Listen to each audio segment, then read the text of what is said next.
naonja. Pilau ndio hii hapa. Pilau hii na kijiko. Hii ndio kwa mkono. Kwa mkono. Alafu mimi ndio bwana, hii ndio kuku. Inaitwa Asili Restaurant.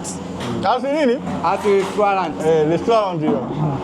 Pilau ya kuku hiyo. Pilau ya kuku. Natumia basmati. Unaanza kuchemsha kuku, chemsha kuku tayari, sosi zako unaweka vitunguu.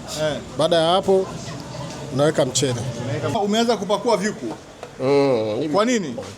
Naweka pembeni ili wasivurugike. Hiyo ndio kuku yetu. Pilau ya basmati tupu. Pilau ya basmati. Hajachanganywa na mchele wa shamba. Pilau ya basmati inaitwaje? Hii inaitwa pilau rice tu. Chicken. Pakuaji wa pilau ni wa kipekee. Naona ngoma inakorogwa hapo. Na pilau inapakuliwa. Pilau ina sheria yake. Sheria yake ni ipi? Sheria ya pilau bwana, huwezi kula na kijiko. Bwana, pilau ni ya moto? Ya moto imetoka sasa hivi jikoni. Ile ya msingi ni tamu. Bwana, naoja na kababu. Okay.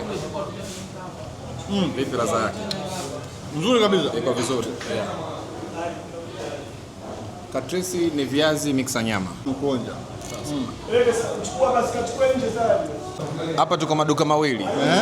Asili Food Restaurant. Bwana, pilau shilingi 8,000. 0697 030 161.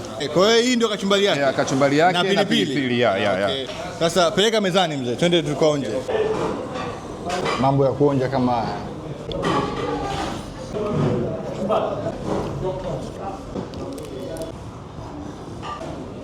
Hizi ndio faida za kuonja. Na mimi bwana naonja.